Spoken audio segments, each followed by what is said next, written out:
There's a couple of things I'd like to accomplish with this video, and it's going to be less of a recap. It's going to be more, just take a look at some pictures, try to connect some dots, and maybe be a little bit more esoteric about things. I know the thumbnail says one thing, but there's not really enough substance to this claim that I've seen also make the rounds on the internet, so might as well, talk about this at the moment right here. It says, alright, TMZ saying Amber leaked the Johnny banging on cabinets on their show back in 2016, so... Oh, what was this terrible fucking English here? So what was that show for in court to stop their former employee from leaking the full clip? Yeah. No, it's just a clip back from, I think, when TMZ had a television show or something like that. I don't know if they still do, but there's a little clip here, okay? That's been posted, and it's, oh my god, TMZ knew all the way back in the day. They even said it, and it's like, nah, it's not really that. So I'll play the clip for everybody, and we'll just run it back here real quick. So moves the camera so that it gets the angle of Johnny Depp so that he's on camera.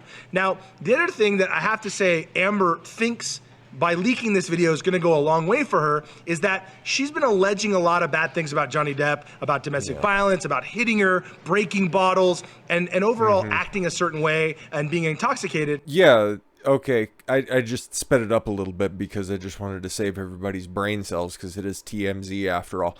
But what they're saying is Amber's doing herself no big favors by just, leaking that, because she's also shown taking some specific angles, fixing about the camera. Yeah, like he says here. She moves the camera so that it gets the angle of Johnny Depp so that he's on camera. Yeah, like he says right there. So it's on camera.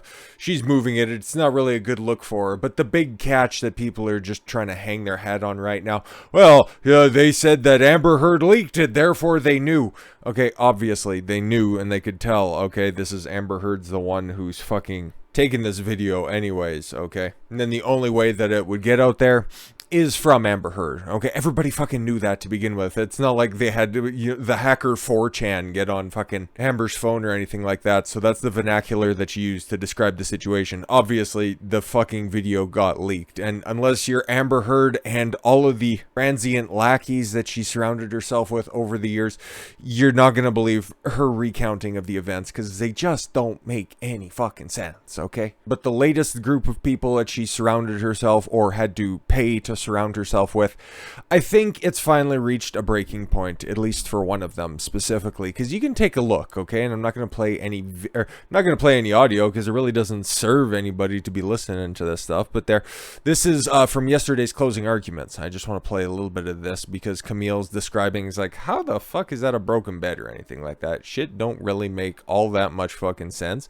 So it's like, okay, cool. Now we're going to zoom in on the Leatherman that's on the bed. But again, she was also alleging that there was like a bunch of blood that was on the bed. You see that picture right there? There's a sliver from a bed, which obviously, yeah, just fucking beating her about the head. But look at the camaraderie that is not on display there, okay?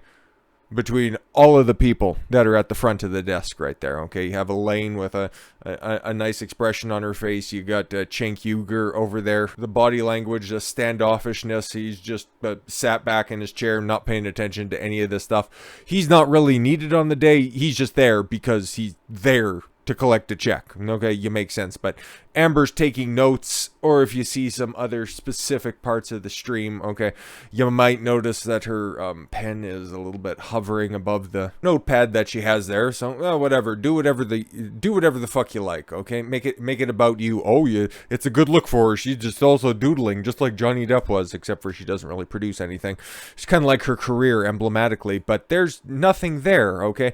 Even when you just contrast that with Johnny Depp and his legal team, like, okay, I know that this is the end of proceedings and everything, and he's going over there, he's hugging Ben Chu, okay, and another clip that he's also, pulling out the seat for Camille, okay, and then, yeah, right at the end, he's having a big powwow with everybody in the corner. Everybody's there, obviously, to support him, so, as always, at the end of the day's proceedings, he's, waving to everybody in the gallery. That's gotta be a good feeling, and, okay, there's a lot of shit like that does go a long way, okay? That makes you feel better about your case, knowing that even, just the small amount of people that are in the courtroom, and obviously they fucking know that they're winning the court of public appeal in a grander prospect, right? Because there's those adoring fans that are just yelling from across the street whenever everybody's leaving, and the either just kind of dull droning boo whenever Amber leaves, but nobody harasses her. Nobody's yelling, I'm gonna put your baby in a microwave, or I hope your dog steps on a bee. Oh, nobody's really fucking making any of those claims, at least out in public, like reasonably civilized people. They know they're winning, and they're probably going to get a favorable verdict on Tuesday. We'll be able to talk about that then. But what I want to talk about is this right here specifically, and this is where we're going to extract some things. Let's see if we can make some dots connect, okay? Like Tug has screenshotted right here, okay? Elaine looks like this trial broker. This was during the rebuttal, right? And you can see we got it still on the just about the exact same freeze frame. Actually, that's kind of weird. I just pulled it up to a point where, okay, cool. Once again, you could see the camaraderie with all of the lawyers that are there. This is the last thing that they're going to do, right? Before the 6-minute rebuttal when Rottenborn, who's sitting on the table right behind them. This is the reaction. This is the intermingling between the lawyers and their client, just trying to reassure them that, yes, we're putting on the best case that we possibly can. We're trying to tell your story as best as possible. But look there's just a marked difference. It's just glares, and especially Elaine right there. You know what? Hey, knowing what we know right now, you can really tell as she's listening to Camille deliver the rebuttal. It's like, I've made so many terrible choices in my life, and this has got to be right at the top of it, okay? Because that tweet right there, Elaine looks like this trial broker. Yeah.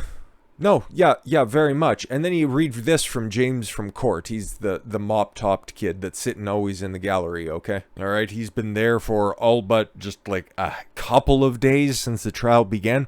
Started out with a big old notebook, and then he started live tweeting everything that was going on with the jury and all the reactions and all the behind-the-scenes stuff, and especially this, okay? And this is probably going to be a little bit of a departure because, yes, Elaine's not a very good in-court lawyer, okay? I think most of her practice, taking a look at her specific page, she's much more of a negotiator, like Richard Marx, a deal maker on a much smaller, probably a little bit more low-level scheme. Obviously, okay, she's the type of lawyer who just drafts up documents, okay, exchanges shit like that, does all the legalese, okay? You could tell by the formation of her questioning, and then I know some people have also looked at some of her old trial scripts. People have been pulling those up as well, and yeah, she's always been a terrible question asker. She's much more suited, okay, to being a company lawyer. Maybe that's what she's designed to do, okay? Because Rottenborn's slimy, but he was good at his job, okay? He did the best he could with the facts that he had.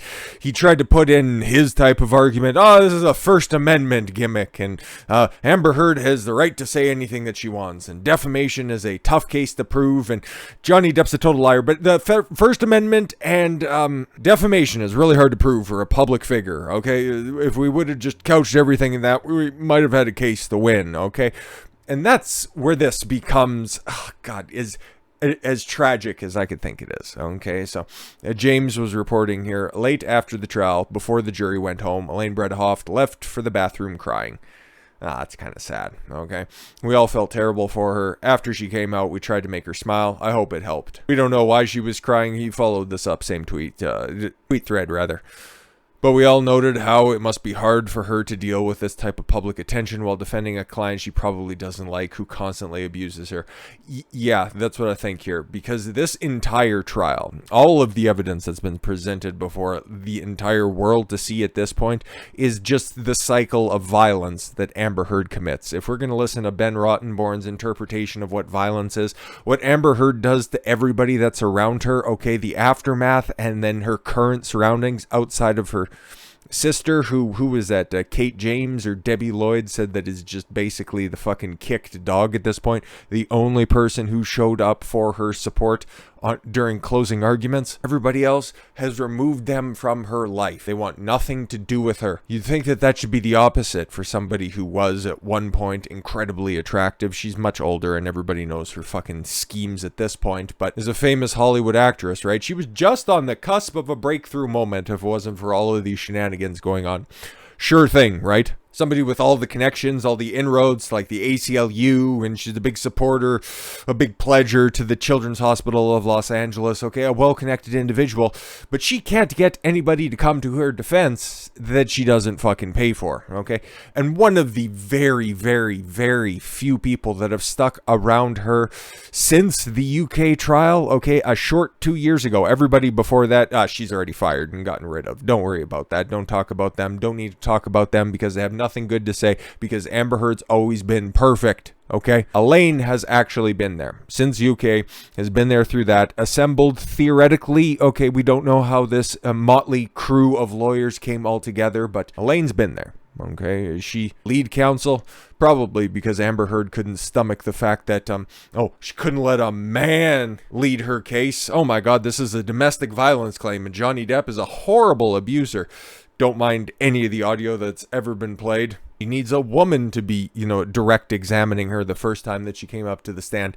And then things started to change because there was another report that Elaine also cried after the redirect, after she threw up her hands in defeat after the redirect from hell when she was objected to because she can't formulate a fucking question, okay? There's another report that she cried after that, and then crying after the fact that, her closing argument, her half of the closing argument, was a rambling disaster. It was terrible. It was delivered really well because she believes or believed Amber Heard when the case was brought before her, because it's if you're on that side of the aisle, okay, if you believe that all women should be believed and all that stuff, it's a very compelling argument, and I'm sure Amber Heard presented it incredibly well to her, because the way that Elaine recited it, all the facts that she had beforehand, she knew how to present it to the court, okay? It wasn't presented well, okay? It didn't have any sort of vocal disruptions, there were no pauses, it was just a constant stream of da-da-da-da-da, using the same monotone delivery. There was nothing special about it at all. It was just, she was met with a bunch of resistance to begin with, and don't get me wrong, Ben Rottenborn probably did end up going long, because the first thing that Elaine said when she came up to the lectern to deliver her part of the closing, she's like, well, I'll be quick. I just got to say my part. She was already flustered because she knew that she had 2 hours of 2 hours of content, and she thought that she was going to have about an hour to deliver it, but in actuality, she had about 35 minutes to make the best of it, and then she even still fucking ran over. So she knew, and she fucked up, okay? She was listening to what Camille had to say, what Benju had to say at the beginning, okay? Realizing that, our argument is that of just absolute lies. I've been listening to this shit for 2 years, and that's what that expression looks like on my face, okay? Even when we were watching it back, okay, just like her expression is just like, yep, I'm listening to all this stuff, and I'm realizing that I've made the worst decision in my life, okay? Our entire trial is predicated on believing Amber Heard and not the 20 other people, the 20 plus people who have consistently come out to say the only abuser in that relationship was Amber. The only person to admit to physical violence was Amber. The only person to just make up new claims on the fly was Amber. She thought that this was going to be a quick payday when Morgan Tremaine pointed it out. Hey, you want to accuse me of getting my 15 minutes of fame? I can make the exact same statement to you for taking Amber Heard as a client. And she laughed that off. It was all in good fun, right? It was fucking hilarious. But then at the same time, that probably also, it kind of dug right into the hindbrain for the minute. The one part that isn't, affected by toxoplasmosis. There we go. That's the right term. She knows that it's true. She was presented with the highest profile Me Too case. That's not too dissimilar to every other Me Too case that's out there. They're always just fucking devoid of facts, and they follow the same fucking pattern.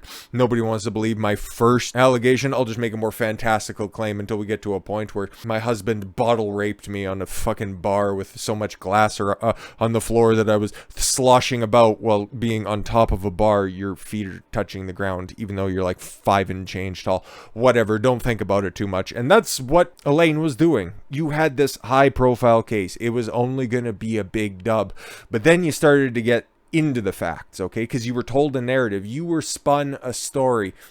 My horrific husband beat me. I have photographic evidence. I have audio recordings. I have video recordings even, okay? He will not let me go. He will not allow me to just go on with my life. He was controlling, and I can prove it because I have the evidence. You have a retrofitted Me Too claim that you're trying to make good on. Wonderful. Terrific. And then once the case started to unfold, once you couldn't connect point A with point B, then, okay, the first couple of times when the story started to get a little bit more fantastical, when it started to get to a point where, okay, we're talking about how many different plane rides with how many different people? Okay, cool. Well, you know what? Okay, maybe the security guards, maybe the people that were working with Johnny Depp, okay, maybe you could just take them, put them into a box and just shove them in the corner. They're all on the payroll. They were all on the take. Okay, yeah, you could kind of sort of believe that if you were just to suspend any sort of semblance of reality, okay? But then when it came to the point where you had a whole bunch of rebuttal witnesses, people who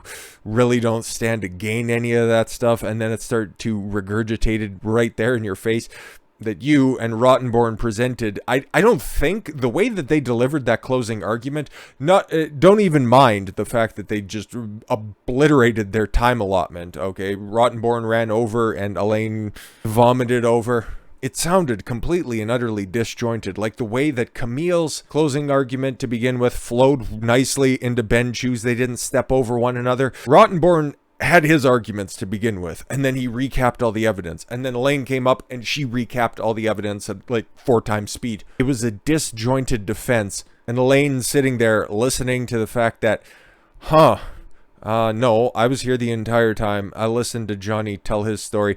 He actually did take responsibility. So the fact that we're trying to pitch this narrative that Johnny was the one who never took responsibility for any of his actions, when in actuality, the person who I'm sitting next to, who I'm just not looking at, and the lady who keeps pulling weird faces, who said on the stand, okay, because you remember during rebuttal, it wasn't Elaine who's doing the questioning. Okay, that was Rottenborn. Okay, he got pulled up for the minor leagues because Amber Heard just kind of Elaine's usefulness ran its course right there at the tail end of the trial, and she realized that. She seen the signs, and then with that rebuttal, she realized that, yep, I just got taken on a ride from a serial narcissist, somebody with borderline personality disorder, somebody who is histrionic.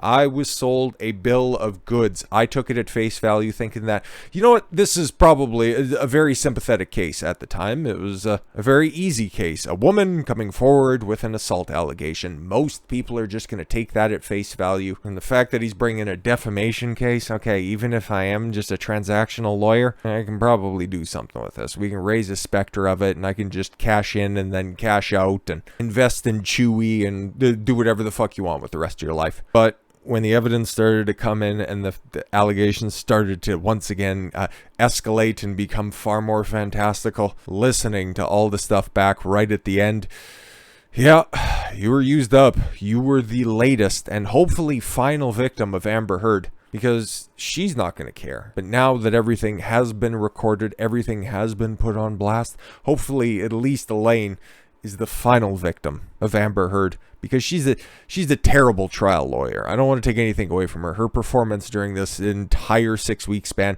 has been nothing short of abysmal. But I don't think she was presented with a fair representation of this case. She still took it after all, okay? She didn't recuse herself once everything started to just get larger and larger and larger. But she felt the pressure. Actual pressure, not the theoretical pressure, like, oh, my pubic bone. She knew her closing sucked. She knew that she'd have to face the wrath of Amber once again. She knew that she fucked up for millions and millions of people to see, because the closing arguments, I've seen Law and Crime had like 1.1 million concurrent viewers at one point or another, and then the rest of the legal sphere, okay, they probably had another combined 500,000. You take a look over at Twitch, about that same amount of people. So at least, even just online, and then in clips after this, and especially over the weekend, since the jury didn't come to a verdict on Friday, so we're just gonna have to wait until Tuesday. Okay, so this stuff is still gonna be in the news cycle, and everybody is going to see, and everybody's going to continue to criticize her. That's why that side wanted the cameras to be turned off. And I'm sure 100% that was an Amber Heard call. I don't think the lawyers really care that much. It's just Amber knew her claims somewhere. I still think that she believes all this stuff happened. Maybe not to her, but she at least believes that it happens, okay? Because she took most of the stories from the headlines, okay? Baby in the microwave. Yeah, that's an old fucking tale ripped from the headlines as well. And then the final defense, I just want to get my life back, my voice back. Why won't Johnny just leave me alone? That's just a constant defamer's cry. Or cry, rather. Listen, I just wanted to ruin this guy's life, and he wouldn't take it lying down. What the fuck? But the lawyers having to continue to facilitate these lies. You have young Cenk Uygur in the back there. I know that the screenshot has his eyes closed, but he was just sitting back there in the chair like, what the fuck is this? I just want to go home. This is all nonsense. Amber still staring a hole right into the back of Camille and just thinking of a different way where she could sue her for emotional damage. And then Elaine, realizing that it doesn't matter how much money she's been pledged, when that inevitable check does cash, there's not enough friskies in the world to make this worth it. This emotional rot that Amber Heard has cast amongst these group of individuals, it should just serve as a warning for people.